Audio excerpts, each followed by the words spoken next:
الله أكبر الله أكبر.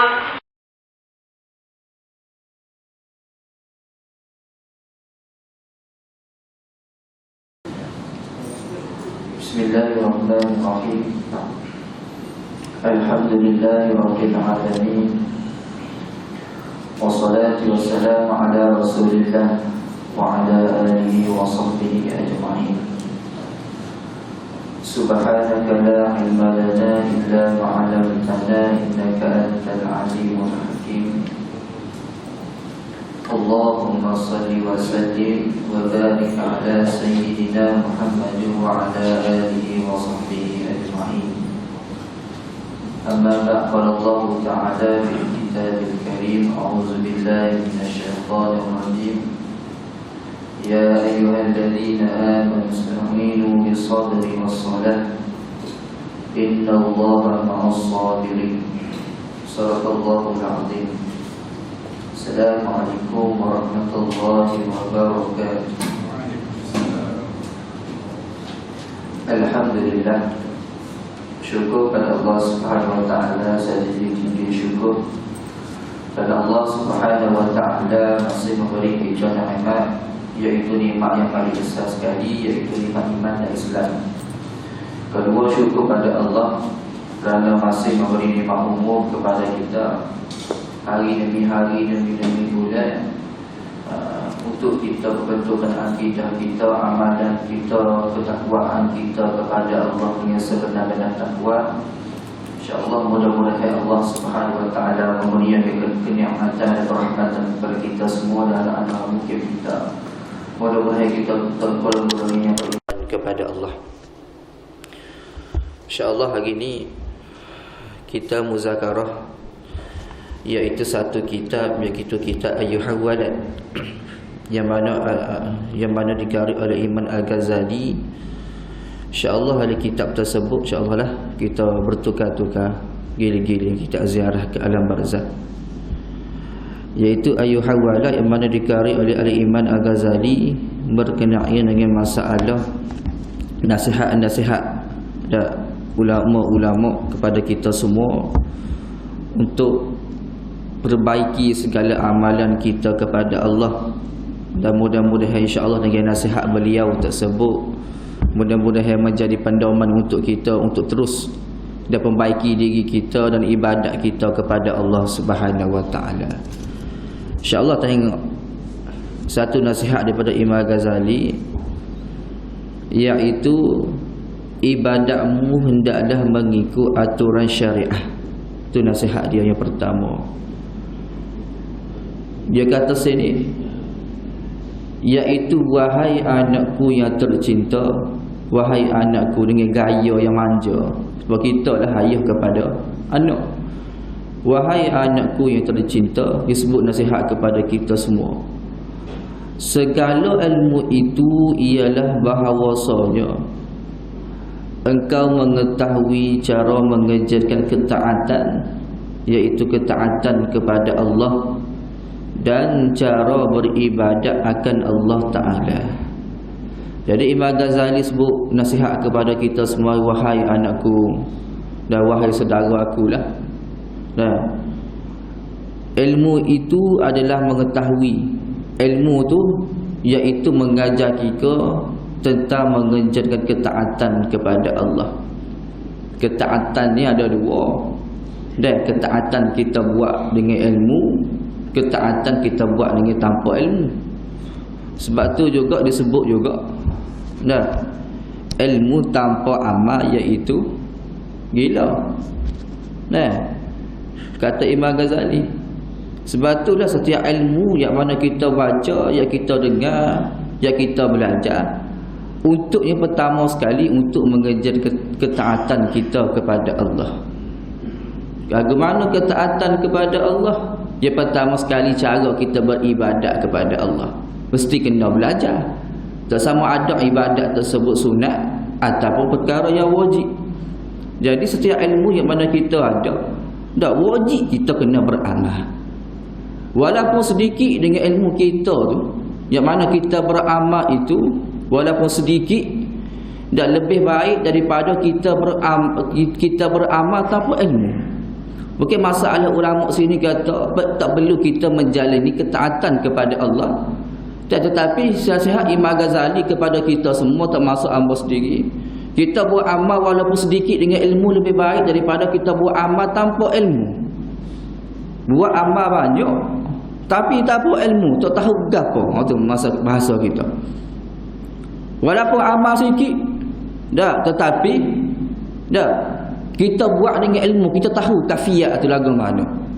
Gana contoh kita semaya jemaah, kita tahu kafiyat dia. Lagu mana kafiyat semaya jemaah? Kalau kita buka kitab panduan semaya jemaah, banyak perkara ulama bincang. Yang pertama sekali masalah pergerakan antara imam dan makmum, contoh. Yang biasa kita buat dah, mudah kita faham. Yang kedua, lagu mana kita buat semaya jemaah dan nak tahu bab ilmu tu, iaitu lagu mana nak membezakan antara kita makmum masbuk dan makmum muwafiq. Tu kena tahu juga. Tak tahu tu tak sah semaya kita. Sebab apa? Kadang-kadang kita tidak tahu sama ada kita ni makmum masbuk ataupun makmum muwafiq. Jadi menyebabkan kita tak tahu, bila tak tahu boleh menyebabkan semaya kita dengan imam tu terbatal. Semaya tu imam tidak terbatal. Jadi kita makmum tu menjadi makmum tu, sekiranya tidak mengetahui perkara tersebut, walaupun kita kata benda tu berjemaah ikut imam, tetapi sekiranya tidak mengetahui ilmu tersebut, cara mengerjakan ketaatan kepada Allah, maka ibadat kita ni secara automatik terbatal. Biarlah kita kata terbatal ni, kata dah kalau ikut hukum memang lagu tu belaka. Terima tak terima kita tak perlu memikir. Yang penting kita buat tu usaha kita.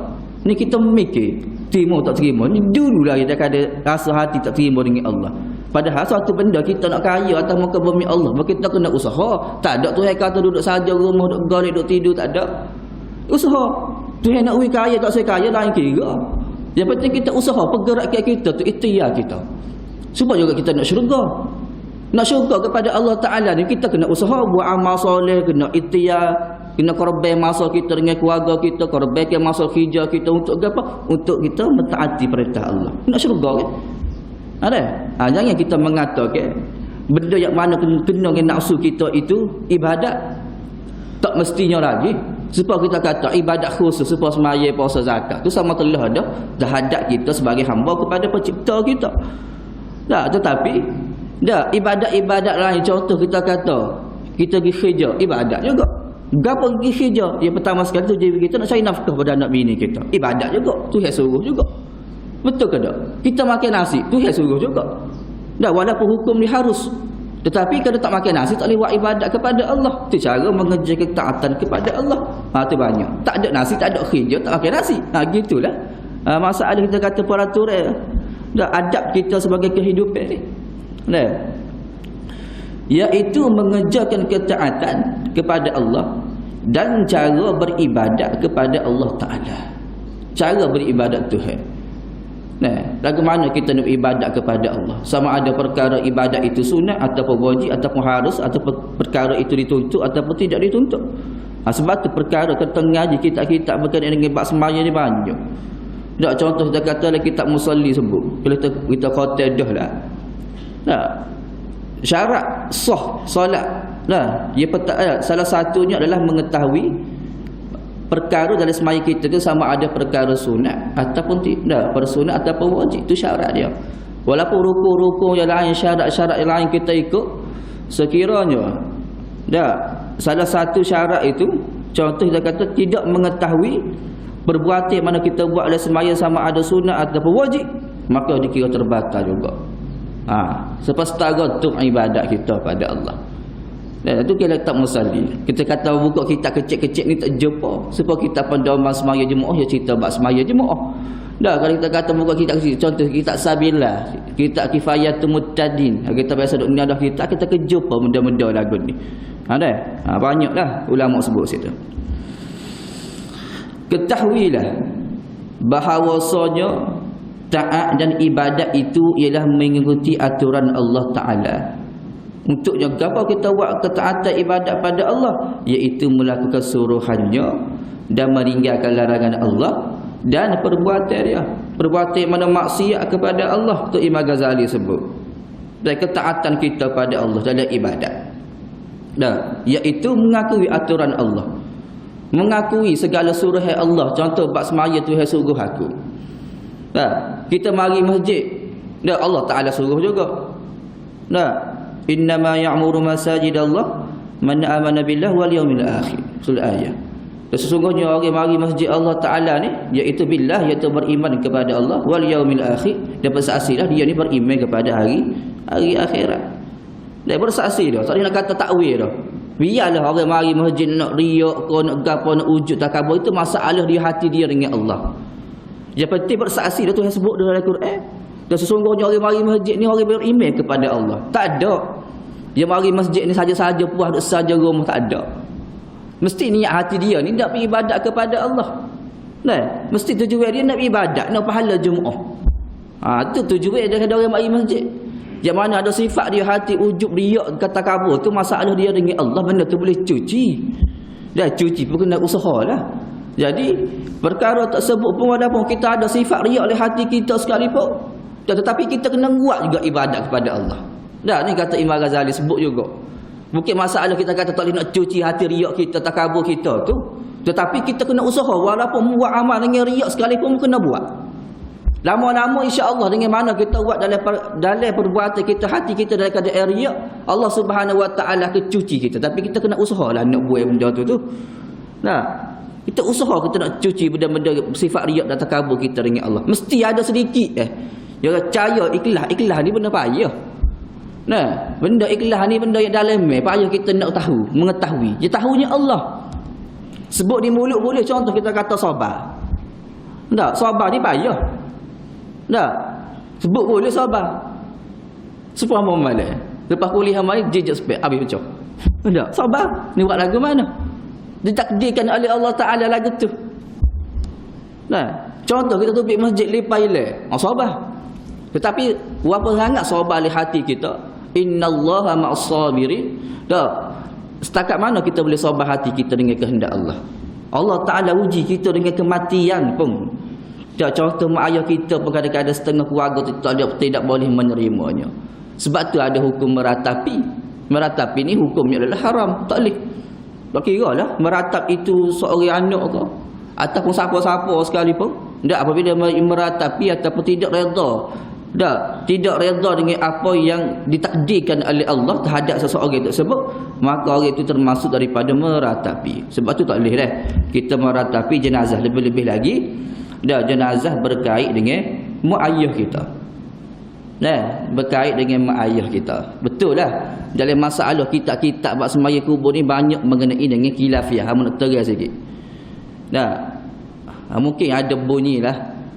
Masalah khilafiyah ni benda yang biasa. Sebab tu ulama sebut lebih terbaik kita keluar daripada khilaf. Itu lebih terbaik. Jadi pendapat-pendapat mengenai masalah kubur ni, tentang ngaji bab kubur lah, mungkin ustaz ada ngajar dah masjid kita ni berkenaan dengan masalah kubur. Jadi sebab itulah masalah khilafiyah ni yang terbaik bagi kita sebagai orang awam, orang pendengar, ialah kita berlapis dada. Itu sebenarnya terbaik. Tak perlu kita menyalahi antara satu sama lain. Masalah baru ni nama sebut berkenaan dengan masalah azan. Itu masalah khilafiyah. Memang oleh hadis Nabi adalah, walaupun tidak disebut oleh hadis Nabi, tetapi disebut oleh ulama. Ulama mengenai dengan masalah iaitu azan ketika nak masuk jenazah dalam kubur. Sebab tu satu benda amal tidak takut, sebab amal ada dalil dia. Di mana-mana mengajar sekalipun, seganu sekalipun, kita ada dalil dia. Ada ulama sebut sunat kita mengazankan jenazah ketika masuk di dalam kubur. Tetapi ada setengah ulama juga tidak sunat yang menyatakan tidak sunat bagi kita berazan ketika memasukkan jenazah di dalam kubur. Sebab apa? Sunatnya ulama sebut iaitu ketika kita melakukan azan sahaja, memanggil orang dalam sembahyang sahaja. Jadi dua pertembungan ulama kata tidak sunat dan sunat. Jadi atas kita nak buat pun tak apa, tak buat pun tak apa.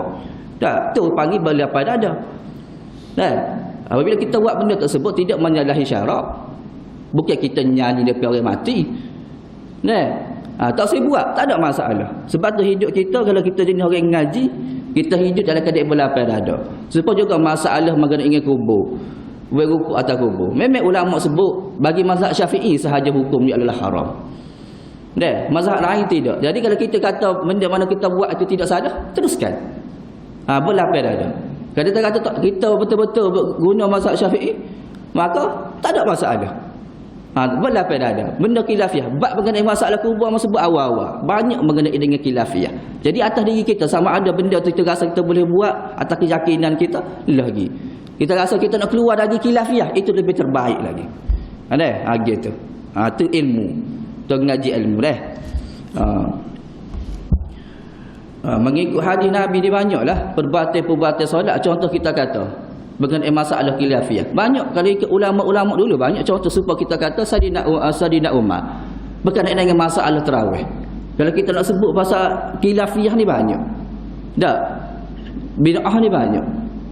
Dulu tak ada. Tak. Zaman Nabi dulu hanya 3 malam sahaja dibenarkan jemaah bertarawih. Malam 25, malam 26, 27 sahaja zaman Nabi. Mari Sayyidina Umar ni. Tak.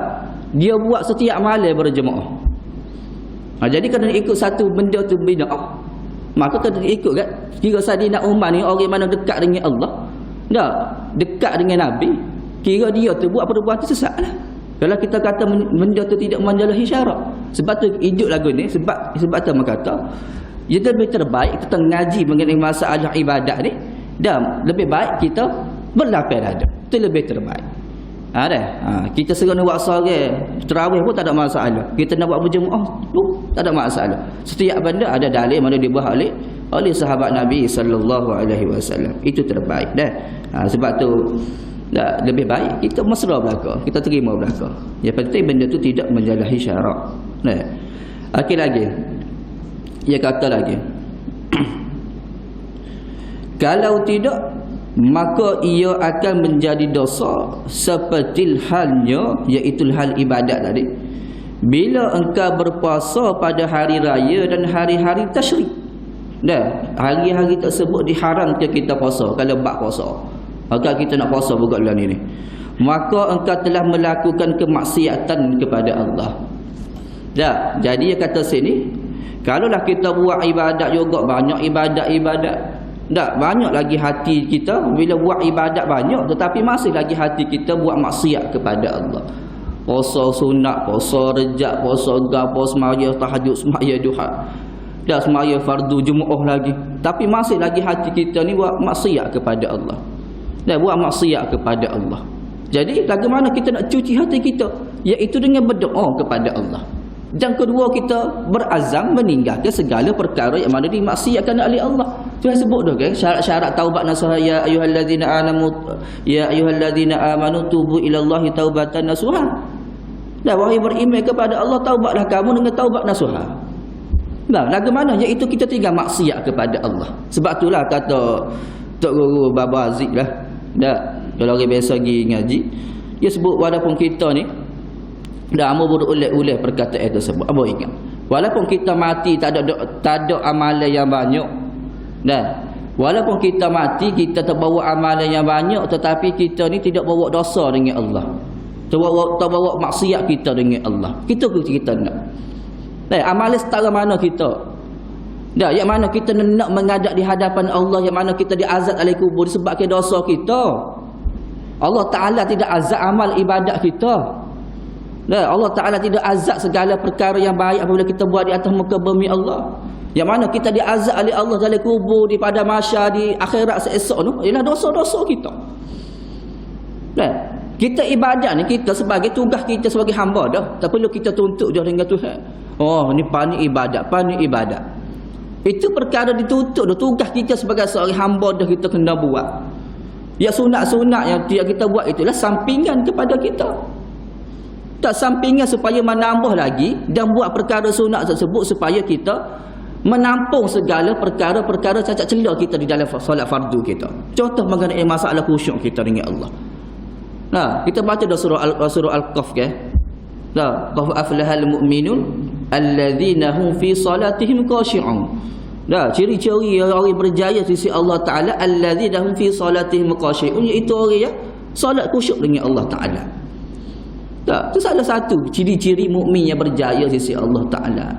Semaya ke tak semaya, tetapi tu tambah pula alladzina hum fi salatihim khashi'un alladzina hum 'anil la'wi mu'ridun alladzina banyak izzakati fa'ilu banyak perkara. Ciri-ciri mukmin yang berjaya, salah satunya khusyuk oleh semaya. Yang kedua iaitu menjaga perkara yang sia-sia di atas muka bumi Allah. Banyak perkara sia-sia ni banyak di atas muka bumi Allah. Dah, yang mana kita perkara sia-sia ni pehegi ni. Kalau kita buat benda tu tidak memberi manfaat kepada kita, kepada akhirat, itulah perkara yang sia-sia. Kalau kita nak tahu. Duk saja tak panggil sia-sia lagi. Duk saja tengok TV. Sia-sia ke tak agak-agak? Tapi hati berzikir dengan Allah. Sia-sia ke tak? Tidak sia-sia. Sepelah ni kadang-kadang jenis orang beribadat tak tengok TV. Ada tanya hukum juga. Lagu mana hukum dia? Semaya Allahu Akbar, mata tengok TV. Sebab tu tidak digalakkan bagi kita ni semaya di tempat-tempat TV ataupun tempat-tempat yang bising. Sebab tu kita duk semaya 60 tahun, 70 tahun. Kenapa kesan ibadat kepada kita? Kenapa kesan ibadat pada kita? Kita sendiri, setanya orang lain tanya kita di sini, kenapa kesan ibadat? Adakah aku semaya? Adakah satu maksiat boleh terhindar diri aku? Kenapa kita boleh tengok dalam ibadat kita? Kesannya Allah Ta'ala bagilah dia kepada diri kita. Dan adakah contoh kita semaya boleh mengubah aku ke arah kebaikan? Buat ibadat kau sedap. Halimatul iman, kemanisan iman kita buat seumur. Dah, ibadat surah sedap. Takut-takut kita buat ibadat tapi kau lama kau malas. Ada setengah orang kadang-kadang rajin ibadat. Mula-mula rajin. Naik syekh Rabbana. Nah, rajin ibadat. Tak pasal masa bila Allah Taala uji dengan kita kata dengan ujian ataupun musibah, tiba-tiba merudum. Tak merudum ni merudum ibadat kita kepada Allah. Bersangka tidak baik kepada Allah. Sebab juga kadang-kadang ada setengah orang yang mari masjid dia kadang-kadang. Kita kadang tidak terima yang apa ditakdirkan oleh Allah. Contoh bagaimana masalah hujan. Ada masyarakat kita banyak syirik dengan Allah. Apa yang kata lagu mana? Allah hujan seumur. Akhir pun payah. Ada. Oh, panas seumur. Manusia ni kalau tu hewan gapo di atas muka bumi Allah, walaupun pemilik ini adalah Allah, dia tak akan tapu hati dengan apabila tak kena dengan nafsu dia. Sebab itulah hujan ke gapo kalau kita kena terima yang apa yang ditakdirkan oleh Allah Taala. Terima sebaik-baik yang terima. Tak kira hujan gapo. Dah supaya kita tahu masjid, tak nanti kita kata tak hujan baru ramai masjid kita. Masjid kita ramai semua, alhamdulillah. Tapi kalau boleh uji, kau tak uji, kau miskin, kau musibah, Allah Ta'ala uji kepada kita kau. Pilih hati kita ni siasa terpaut dengan masjid. Biar ada perasaan itu. Tak apa uji pun nak pergi juga. Ni kadang-kadang Tuhan uji sakit gigi buat saya mari dah. Semaya ada. Jadi apabila kita kata masalah kita kata kan, kadang masalah ujian yang sangat kecil lagu tu pun kita tak nak handle, tak boleh mari masjid dah. Lagu mana kita nak menghadapi saat-saat daripada adapun di alam-alam yang lain. Ujian itu. Duduk daripada masyarakat dalam keadaan panah lagu mana. Tak ada keadaan telanjang, tak ada dah tanya tu nak hitam besar mana, kecil mana, tak ada dah tanya itu. Nak lelah ni nampak sikit nak hitam. Tapi apabila masa daripada masyarakat tak ada dah. Masing-masing takut dengan amalan masing-masing. Dan ketiga tu takut dengan pemberian buku amalan sama ada alik kanan ataupun alik kiri. Auzubillah min zalik. Tak tahu. Sebab tu orang mati ni sebut pasal kematian ibadat juga. Orang mati ni bila dia mati tahu dah dia yakni ahli syurga ke ataupun ahli neraka. Sebab tu Imam Al-Juri Sayuti menyebut sama ada roh ni golongan illiyin, golongan yang beriman kepada Allah, golongan yang tidak beriman kepada Allah, jenazah tak tahu dah saat-saat dihembuskan nafas terakhir. Sebelum dia kafir lagi, sebelum dia mandi lagi, sebelum dia semaya lagi, dia tahu dah alik mana dia akan pergi, lagu mana lubang kubur dia. Semasa orang usung jenazah dalam khanda 40 soalan ditanya oleh Allah kepada jenazah tersebut. Kita tidak tahu. Kita nak duduk buku dia, kita duduk usung dia. Padahal banyak suara-suara mengenai tanya mengenai dengan perkara yang mana si mati buat di atas muka bumi Allah. Tak masuk dalam kubur lagi. Juga orang usung khanda tu banyak soalan seruan-seruan kepada jenazah tersebut. Jadi nak ayat persiaan kita lah. Lebih-lebih lagi soalan tersebut salah satunya mengenai dengan akidah kita dengan Allah. Itu yang pertama sekali tunjang yang pertama, ibadat. Bukan tak lewat ibadat ni, betul akidah tu, cuci dulu akidah kita dengan Allah. Kena Tuhan lagu mana? Dan ada lagi setengah-setengah kita kadang-kadang apabila Allah sebut mana Allah Ta'ala atas. Betul ke akidah kita dengan Allah? Nah, kalau kita nak mengikut ahli sunnah wal jamaah betul-betul pun ikut betul-betul dengan Allah. Itu tunjuk utama, bukan tak lewat ibadat. Kalau kita ibadat orang tanya kita Tuhan mana? Atas. Betul tak akidah kita? Terima ke tak terima? Kalau berakidah pun kita syirik dah dengan Allah, fi dah dengan Allah, lagu mana ibadat yang lain? Sebab juga masalah fardu ain di ibadat kita, contoh bab semaya. Sebelum kita mengaji bab-bab lain tu, kemah dulu bab semaya, bab fardu ain kita, taharah kita, bersuci kita. Ni kadang-kadang kita kata masalah mutanajih, hari mutanajih kita tahu masalah kita boleh guna kada untuk berwuduk. Itu asah. Tak sah wuduk, tak sah semaya. Tak sah semaya. Neraka. Siapa dia? Jadi amalan-amalan zakat, puasa kita, sedekah-sedekah sunat kita yang lain biar bantu orang, duk belanja orang. Allah Ta'ala tidak akan perhitung ke amalan tersebut selain daripada kesempurnaan semaya kita dulu. Betul pak semaya kita dulu. Itu yang penting. Dah bukan kita kata masalah tak boleh kita mengaji kitab tinggi-tinggi, kita tak boleh. Ada setengah dah kata suruh mengaji kitab hikam, kitab gapo. Tidak salah. Tetapi kemah dulu ke fardu ain kan kita. Sebab kita nak mati ni Allah Ta'ala akan tanya mengenai dengan fardu ain ni. Nasihat Imam Ghazali sebut mengenai dengan masalah fardu ain diutamakan dulu. Allah Ta'ala akan tanya dulu bab taharahmu, bab sujimu, bab kecimu, basuh lagu mana, bab berak. Kalau itu pun fida, lagu mana dengan semaya kita, lagu mana dengan semaya kita, itu lebih utama, fokus dulu. Nah, bukan tak boleh ngaji kitab lain, kena faham boleh, bukan tak boleh ngaji kitab lain. Tetapi utama ke fardu ain kan kita dulu. Lebih-lebih lagi as-salah itu buat semaya kita. Dah. Itu kena betul tu dulu tu. Dah. Itu penting tu. Kita ada ustaz-ustaz fardu ain mengajar lagu mana semaya, semuanya rokok dengan sempurna, lagu mana kita kata dah boleh perkara yang boleh batas semaya. Dah. Bagi kita kata masalah budak-budak.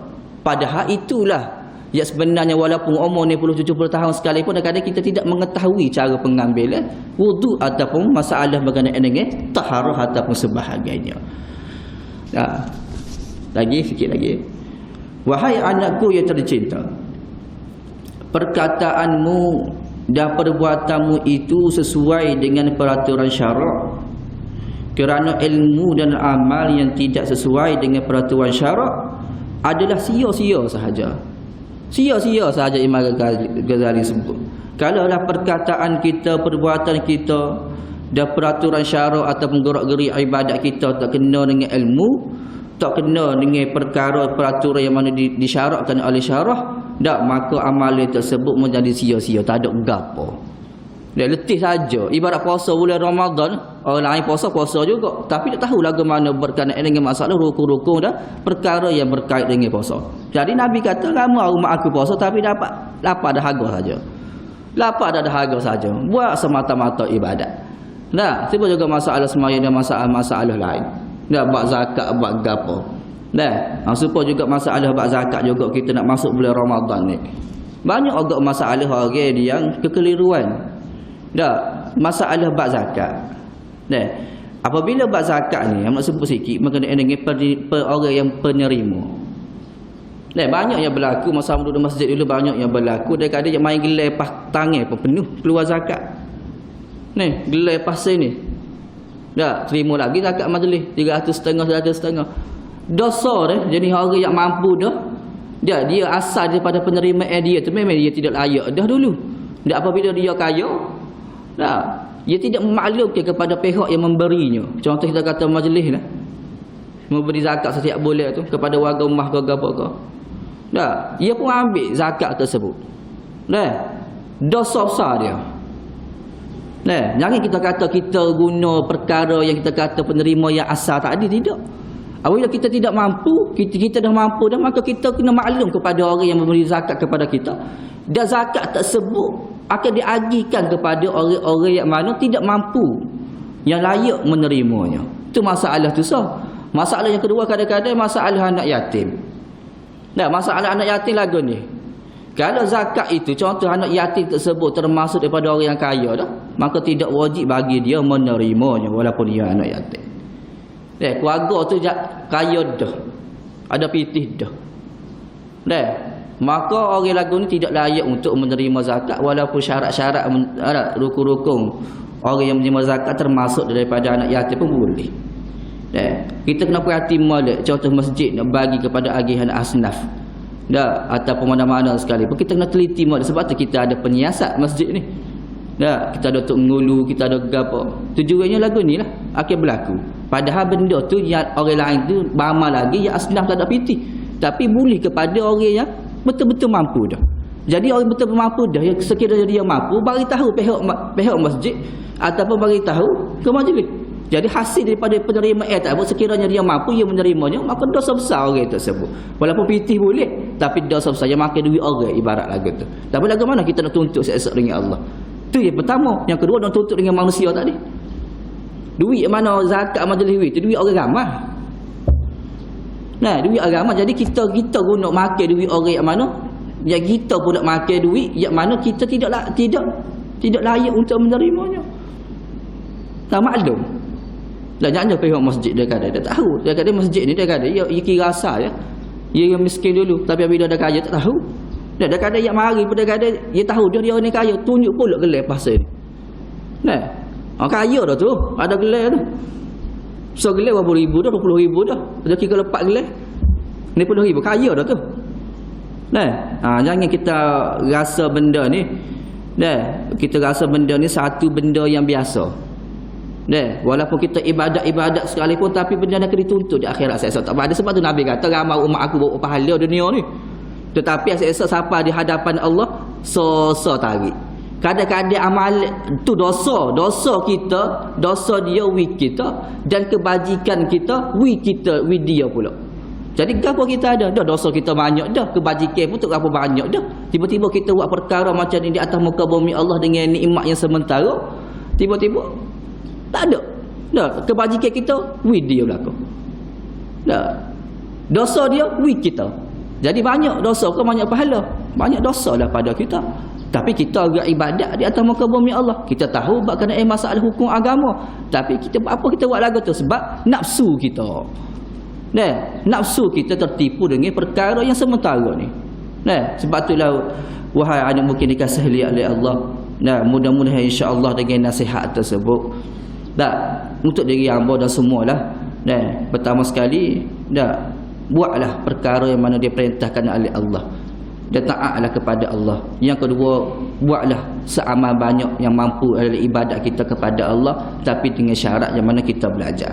Yang ketiga, janganlah kita makan ni ataupun perkara yang boleh syubhah diri kita. Contohnya makan ni anak yatim ataupun zakat atau lagu mana sekalipun, sekiranya kita ni tidak mampu, maka kita menerimanya. Kalau kita mampu, kita layak, maka kita berilah kepada orang yang lebih layak daripada kita.